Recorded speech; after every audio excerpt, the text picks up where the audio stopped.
बढ़ते वैश्विक प्रयासों के बावजूद पत्रकारिता एक खतरनाक पेशा बन गया है। हाल के वर्षों में पत्रकारों द्वारा सूचना के मुक्त प्रवाह बनाए रखने के निभाई जाने वाली महत्वपूर्ण भूमिका और इस कार्य से जुड़े नए व पुराने जोखिम दोनों पर प्रकाश डाला गया, जिसमें देखा गया कि देश भर में पत्रकारों को उत्पीड़न, कारावास, हिंसा या मौत का सामना करना पड़ता है, वो भी केवल अपना एक काम करने के लिए। आज के दौर में पत्रकारिता एक घातक पेशा बना हुआ है और पत्रकारों के 10 में से 9 मामले अनसुलझे ही रह जाते हैं। पत्रकारों के खिलाफ ऑनलाइन व ऑफलाइन अन्य खतरे बढ़ते ही जा रहे हैं और पत्रकारों के उत्पीड़न और सरेआम मारपीट, हिंसा रिकॉर्ड स्तर पर पहुंच गई है। तो दोस्तों नमस्कार, मैं इरशाद अली और आप देख रहे हैं यूपी 76 न्यूज, खबर हमारी दुनिया तक। बस आपसे एक ही निवेदन है कि चैनल को सब्सक्राइब करके खबर को शेयर जरूर करें। उत्तर प्रदेश में पत्रकारों पर पुलिसिया उत्पीड़न का क्रम थमने का नाम नहीं ले रहा। आलम यह है कि कहीं फर्जी मुकदमे दर्ज हो रहे हैं तो कहीं कोई चुटपैया नेता खबर छपने पर सरेआम पत्रकारों को पीट रहा है। साथ ही पत्रकारों के मोबाइल और कैमरे भी छीनकर पटके जा रहे हैं। बेशर्मी की बात तो यह है कि कहीं कहीं बिना जांच पड़ताल किए ही पत्रकारों पर मुकदमे दर्ज किए जा रहे हैं और इससे भी बड़ा घोर आश्चर्य का विषय तो यह है कि गुहार लगाए जाने के बाद भी न्याय तो दूर, उनकी सुनवाई तक नहीं हो रही। यूं कहें तो देश का चौथा स्तंभ कही जाने वाली मीडिया की आवाज को कुचलने का कुचक्र थमने का नाम नहीं ले रहा।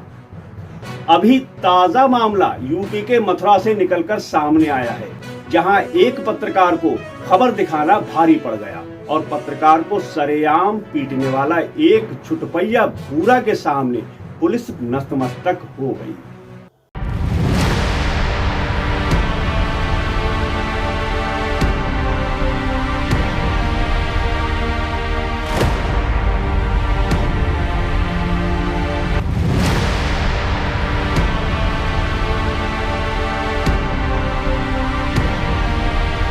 यदि पत्रकारिता की भाषा में कहें तो यूपी पुलिस के कायदे में रहोगे तो फायदे में रहोगे वाले बयान में और 4 चांद लग गए, क्योंकि हर तिराहे व चौराहे पर यमराज को साथ लेकर घूमने वाली यूपी पुलिस की सारी हेकड़ी एक भूरा नामक छुटपैये गुंडे के आगे नहीं चल पा रही। तो आपको बता दें कि उत्तर प्रदेश में सच्ची खबर दिखाना और जान पर खेलना अब बराबर हो गया है, क्योंकि यदि आपने किसी के करतूतों को खबर में दिखा दिया तो आपकी बीच सड़क पर पिटाई भी हो सकती है। छुटपैये लोगों के सामने आपको नाक भी रगड़ना पड़ सकता है।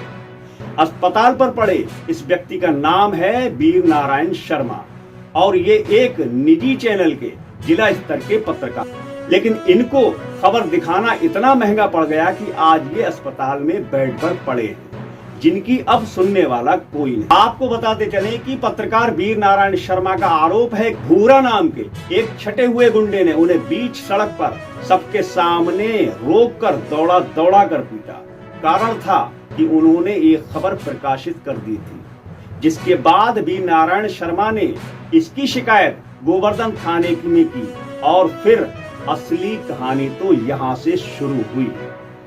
मैं एंडेमिक के लिए खबर करके घर वापस लौट रहा था। 12 तारीख की घटना है और करीब 3 बजे मैं जब घर वापस लौट रहा था तो राधाकुंड छत्तीसगढ़ बाईपास मार्ग के सामने से भूरा नाम का जो गुंडा है वो सामने से आ रहा था। उसने मुझे रोक लिया, रोक 2 लोग और उसके साथ थे। उसने रोक करके मेरा मोबाइल छीना सबसे पहले, उसके बाद में मुझे लात घूंसे दुखों से बेरहमी से मारा। मेरी बाइक जल गई, ID जो वो सड़क पर पड़ी रही, लगातार मारता रहा। जो कोई आया उसने बचाने का प्रयास किया, लेकिन उसने सबको धमकी देकर के वहाँ से भगा दिया और वो मारता पीटता रहा। मैं बदहवास अवस्था में अपनी बाइक लेकर गोवर्धन इंस्पेक्टर के पास पहुंचा, विनोद मिश्रा के। विनोद मिश्रा वहाँ मौके पर पहुंचे तो पता चला कि विनोद मिश्रा के कहने पर उसने मेरे ऊपर हमला किया। विनोद मिश्रा के खिलाफ मैंने एक खबर चलाई थी, क्योंकि ये जो गुंडा है ये 5 अगस्त को उसके पास एक वीडियो वायरल हुआ, इंस्पेक्टर के पास बैठा था ये भूरा नाम का गुंडा।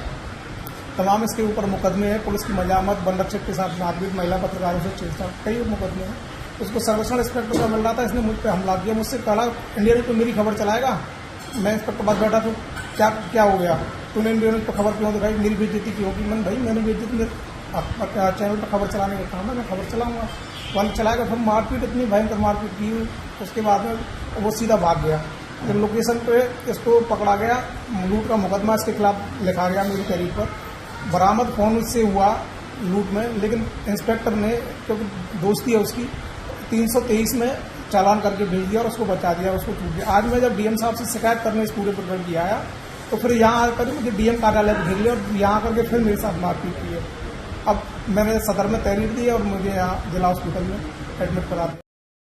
हालांकि इस मामले पर जब एफआईआर दर्ज की गई, तब भूरा नामक गुंडे पर हल्की फुल्की धाराएं लगाकर उसका चालान कर दिया गया और भूरा के सामने पुलिस नतमस्तक हो गई। लेकिन मथुरा के पत्रकार इस मामले को अधूरा छोड़ने के बिल्कुल अब मूड में नहीं है। उनका कहना है कि भूरा नामक गुंडे पर यदि कड़ी कार्रवाई नहीं की गई तो मथुरा के जितने भी पत्रकार हैं वो सब सड़क पर आंदोलन करेंगे। तो दोस्तों, जुड़े रहिए हमारे साथ ऐसी खबर पाने के लिए और देखते रहिए यूपी 76 न्यूज़, क्योंकि खबर हमारी दुनिया है। और हम जल्द लौटेंगे किसी दूसरी खबर में। तब तक के लिए जय हिंद।